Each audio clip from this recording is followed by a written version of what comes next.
Eruvin Daf Pehe Amoud Alev, bonjour. Alors, encore, on fait la dernière ligne du Amoud précédent. Amar Rav Yehuda Amar Shmuel. Rav Yehuda a dit au nom de Shmuel. Bor Sheben Shte Chatzerot. S'il y a un puits entre deux cours. Alors, qu'est-ce qui se passe ici? On a deux cours, Reuven et Shimon. Et entre les deux cours, il y a un passage. C'est même pas un passage, c'est un endroit vide dans lequel il y a un puits. Maintenant, on n'utilise pas réellement, il appartient aux deux cours, mais on n'utilise que pour le puits. Et comme chacun a une fenêtre qui donne sur ce passage, on va dire sur cette petite impasse, mais qui n'a pas de porte, donc c'est-à-dire qu'il n'utilise pas beaucoup, on n'utilise que pour le puits. Alors maintenant, qu'est-ce qu'on va faire? On veut puiser pendant Shabbat. Alors ce puits, il est un peu éloigné de chacun. Donc il est au milieu là-bas, et il est à 4 fachim de chacun. Plus que 4 fachim de chacun. Donc maintenant, ça s'appelle Zrika, n'est-ce pas? On avait dit lorsque c'est difficile, ça s'appelle Zrika. C'est-à-dire il faut lancer la corde pour aller puiser. Chacun doit le faire. Alors est-ce que un va interdire sur l'autre ou pas? Qu'est-ce que dit la Gemara? Moufleget mikotelze arba, comme on vient de dire, que le puits est éloigné de 4 fachim de la cour de Reuven. Ou mikotelze arba, et de l'autre mur de Shimon aussi, zemotziziz kolcheu memale. Vezemotziziz kolcheu memale. Alors, dans l'absolu, on aurait le droit de puiser. Pourquoi? Parce que ça appartient. Personne ne peut dire que ça lui appartient, puisque c'est loin, puisqu'il faut zrika, il faut lancer. Alors, on pourrait puiser seulement, après on risque de dire que dans un vrai passage, où il y a beaucoup de passages et tout, on peut faire la même chose. Or là-bas, c'est sûr qu'on n'a pas le droit. Ici, la permission, elle est uniquement parce qu'on fait rien d'autre que de puiser de l'eau. Donc, Shmuel a exigé qu'on mette un morceau de bois, une corniche qui sorte donc de la fenêtre et qui aille jusqu'au puits. Et donc Shimon aussi fait la même chose, et puis après chacun peut puiser, il n'y a pas de problème. Et à quoi sert cette corniche? C'est pour que si quelqu'un me demande, je lui dirais, tu sais, ici c'est spécial, on nous a permis, mais dans un cas où il y a vraiment du passage, un vrai mavoy, ça serait interdit. Rav Yehuda d'idée, mais maintenant Rav Yehuda a dit ça en nom de Shmuel. Maintenant d'idée, en son nom, qu'est-ce qu'il a dit? Amar, Afilou Kanya. On peut même mettre un petit roseau. C'est juste pour faire, ça se remarque pas tellement de roseau, mais ça suffit.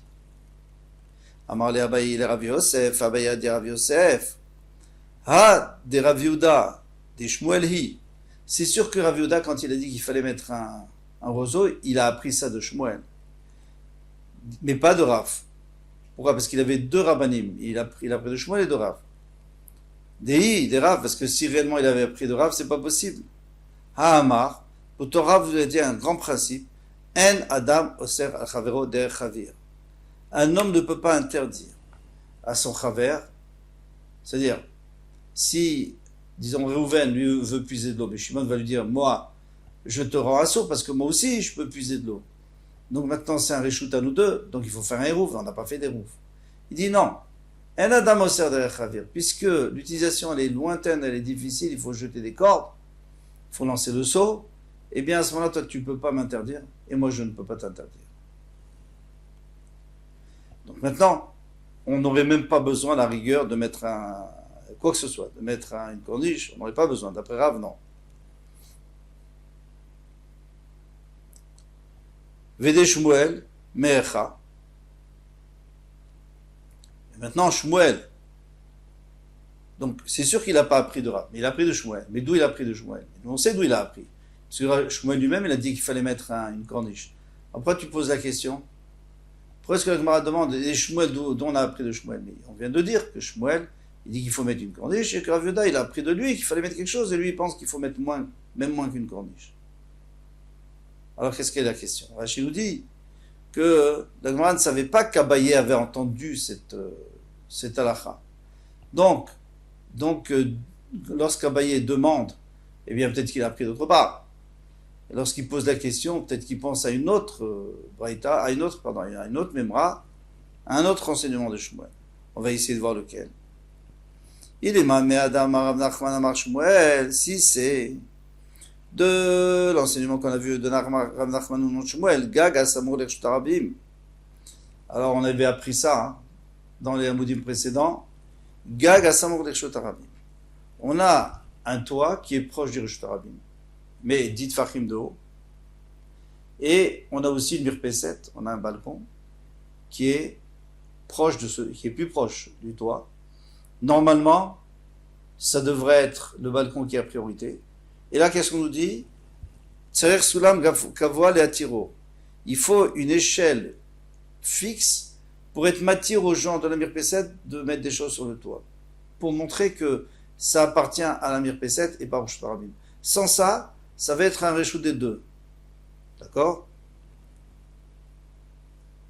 Alors, ici, qu'est-ce qu'on peut apprendre ici? Que Shmuel, il dit que bien que les gens du Shtarabim, eh bien, ils n'ont accès que par Zrika. Zrika, ça veut dire qu'ils sont obligés de lever la main, façon de parler.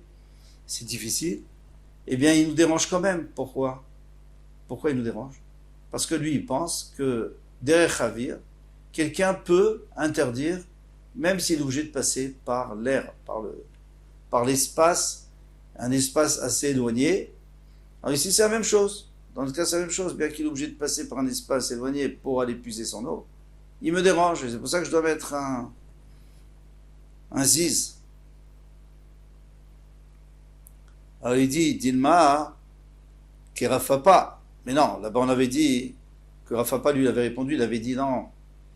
Il avait dit que là-bas on parle que les gens mettaient les chapeaux et les mouchoirs. Ça s'appelle pas une utilisation lointaine, une utilisation de zrika. Ça s'appelle une utilisation noire, facile. Parce que c'est normal de poser un chapeau en hauteur. Donc on n'a pas de preuve de là-bas. Et puisque là-bas il fallait, et donc les gens de Shtarabim avaient l'accès facile, et nous la Mirpeset on a l'accès facile, donc il faut mettre une échelle pour leur enlever ce droit. Et là, alors on va prendre de ce qu'on a dit ici. Zemot Siziz Kolcheu, ou Memale, Zemot Siziz Kolcheu, ou Memale. Donc c'est-à-dire que Rabbi Ouda, quand il a parlé dans le cas du puits, qui est entre les deux cours, eh bien il s'est basé sur Shmuel qui a aussi parlé dans ce cas-là, seulement il a exigé un peu plus.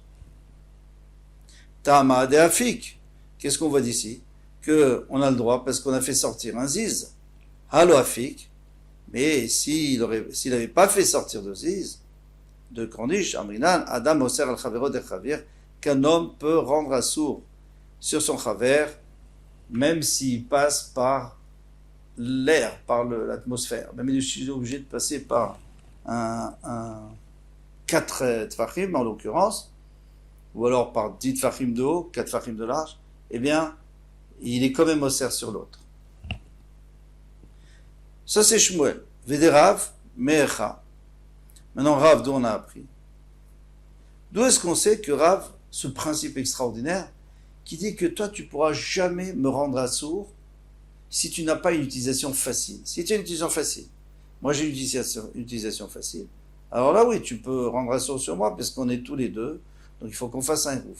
Mais à partir du moment où moi j'ai une utilisation facile, et toi tu as une utilisation difficile, de loin, c'est-à-dire derrière Chavir, tu es obligé de passer par un certain espace avant d'y arriver, eh bien tu ne peux pas être en serre sur moi.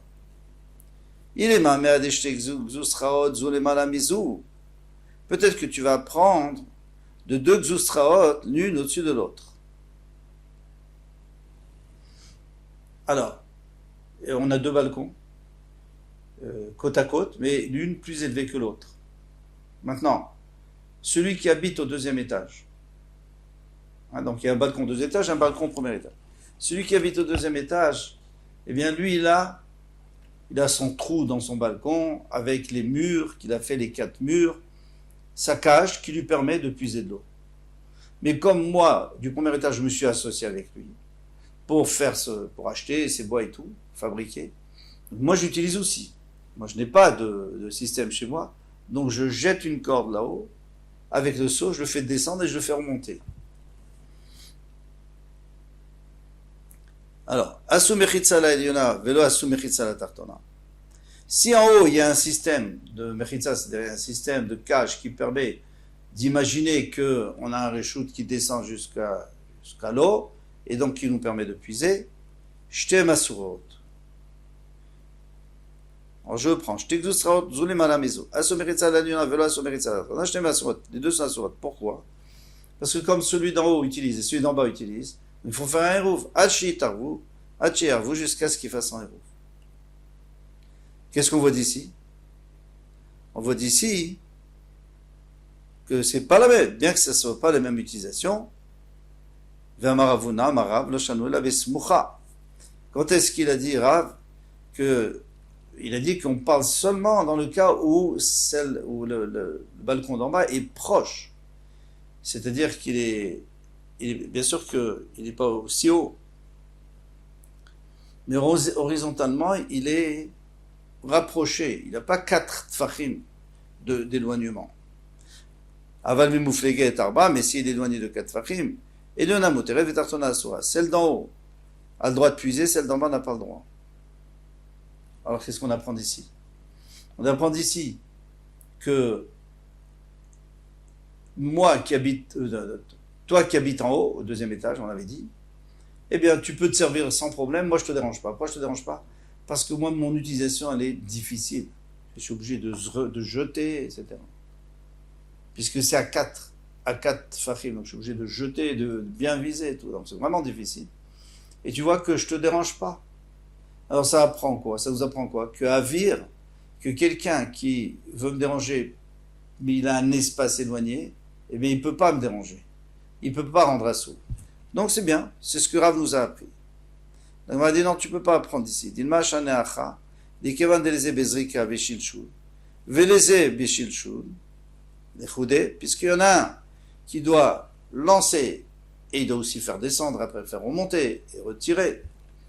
Et l'autre, celui d'en haut, lui, il suffit de puiser lechoudé. Keleze bezrika, veleze petardavi. Donc c'est comme si on pouvait dire, on aurait pu comparer. Celui d'en bas, comme il est obligé de faire 2 actions, lancer et puiser, celui d'en haut, il fait qu'une seule action. Donc celui d'en haut, c'est comme si c'était un pétard, comme une porte. On avait dit une porte, c'est-à-dire que c'est très facile d'accès. Et celui d'en bas, c'est comme s'il l'a lancé, parce que c'est pas facile d'accès. Donc ça, c'est sûr que celui qui est Bezrika, qui lance, il ne peut pas déranger quelqu'un qui a une porte, qui a une entrée. Mais est-ce qu'on peut apprendre d'ici de din de Rav, que le din de Rav, là, qu'est-ce qu'il est en train de nous dire, Rav? C'est que, à partir du moment où moi j'ai une utilisation possible, même si elle n'est pas comme une porte, disons que je dois faire shilchou, je dois apporter une corde, mais toi, tu me déranges pas, pourquoi? Parce que toi, c'est compliqué pour toi. Toi, c'est Zrika. Pardon. Moi, c'est considéré comme pétard, comme une porte, c'est considéré que c'est très facile d'accès, et toi, c'est beaucoup plus difficile. Donc tu ne me déranges pas. Donc on ne peut pas dire que ça vient de nous apprendre le cas général, que chaque fois que quelqu'un aura Zrika, il sera obligé de passer par un lancement, il ne va pas être resserré sur moi. C'est pas vrai, parce qu'ici c'est spécial. Ici, moi j'ai un accès très facile, puisque je peux puiser normalement, c'est comme ça qu'on puise, non? On puise, on fait le sang d'une corde, on fait remonter. C'est l'utilisation, c'est la façon. Mais dans un cas où moi je suis, par exemple, je suis dans ma cour et toi tu es dans ta cour, et moi je veux aller puiser dans le puits qui est entre les 2 cours, eh bien là on ne peut pas dire que moi j'ai une porte, parce que je n'ai pas de porte. Moi c'est par la fenêtre, je suis obligé de. Et c'est à 4 fachim de loin, donc je suis obligé de lancer ma corde. Donc là c'est sûr que tu peux me déranger. Et pourtant Rav avait dit que non. Et là, Meha de Amar Rav Nachman, mais on ne va pas apprendre du cas de Rav Nachman. Amar Rava Bravoua. On nom de Rava Bravoua. Amar Rava, on nom de Rav. Shne batim veshalosh chorvot benehem. Alors, on a 2 maisons et 3 ruines entre elles. Alors, l'Agmara plus tard va dire que ils ont cru que les 3 Chovot étaient alignés. Donc il y a une maison à droite, une maison à gauche, maison de Rouven, maison de Shimon. Et au milieu, il y avait 3 Chovot alignés. Et c'est pour ça que la Gemara avait du mal à comprendre. Mais nous, on sait déjà la réponse. C'est qu'il y a 2 ruines. Donc, Reuven, il a sa ruine juste à côté. Shimon, il a sa ruine juste à côté. Quand je dis sa ruine, en vérité, toutes les ruines appartiennent aux 2. Mais il a celle qui est proche de lui, qu'il utilise tout le temps. Et ensuite, un peu plus loin, il y a une ruine en longueur qui est en contact avec les 2 maisons. Donc ça s'appelle comme, on va dire, comme les 3 pieds, comme un trépied. Donc, il y en a une à droite, une à gauche et une au fond. Alors maintenant, Reuven, il va utiliser la ruine qui est à côté de lui. Pourquoi? Pour la même raison, parce que lui, il a un accès facile. Parce que Shimon, il faut qu'il lance de loin et que ça tombe, pas facile. Parce qu'il doit traverser toute sa ruine à lui et arriver dans la mienne, et encore. C'est très difficile pour lui, donc ça s'appelle Avir. C'est-à-dire qu'il ne peut pas être Osser à travers l'atmosphère, il ne peut pas être Osser. Alors je reprends. Zemishtamesh besamor shelo, allez desrika. Zemishtamesh besamor shelo, allez desrika. Maintenant, le grand chidouche ici, c'est que, pas seulement pour poser des choses juste à côté de chez moi, dans la chorba, juste à côté de ma fenêtre, mais même si je veux utiliser la partie éloignée, je peux utiliser. Pourquoi? Parce que Shimon ne me dérange pas, parce que lui, il est obligé de lancer. Alors moi, je suis obligé de lancer, et lui, il est obligé de lancer. Donc personne ne osser sur personne. Par contre, lui, il n'a pas le droit de rentrer dans la mienne, parce que moi, je peux aussi avoir une utilisation à l'aider shilshul, en faisant descendre avec une corde de la fenêtre. Donc, c'est-à-dire que lui, il ne peut pas rentrer dans la mienne, moi, je ne peux pas rentrer dans la sienne. Alors, comme ça dit la Gemara, Marav shtebatim shalosh churbot benehem, ze mishtamesh besamor shelo, ali dezrika, ze mishtamesh besamor shelo, ali dezrika. Ali dezrika, ça veut dire même en lançant. Ve'imtsaïm, attention. On a page, ve'imtsaï asso. Mais celle qui est au milieu, c'est-à-dire celle qu'on avait dit, la troisième, qui est entre les 2 maisons, et donc elle est en contact avec les 2 maisons, alors elle, c'est assourd. C'est sûr que c'est assourd. Pourquoi? Parce que les 2 peuvent l'utiliser facilement, en descendant avec une corde, ou en se baissant, puisqu'ils sont à la fenêtre, mais ils peuvent se baisser et poser la chose. Alors là, c'est interdit. Pourquoi? Parce que les 2 ont une possibilité relativement facile d'y avoir accès, en tous les cas, à la partie qui est proche de chez eux. Et alors, ils sont au certout. Il faut un hérouf. Mais dans les 2 autres, chacun n'est pas dérangé par l'autre. Alors, tu vois très bien, ça, c'est le chidouche de Rav.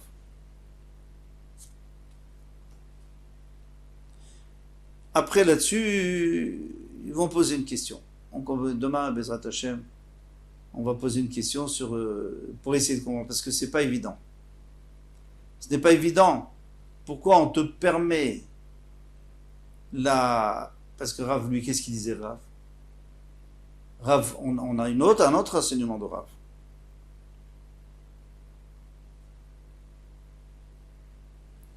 Que Rav disait que lorsque pour une personne c'est un petit peu difficile, et pour l'autre personne c'est très difficile, qu'est-ce qu'il disait Rav? C'est assourd, pour tout le monde.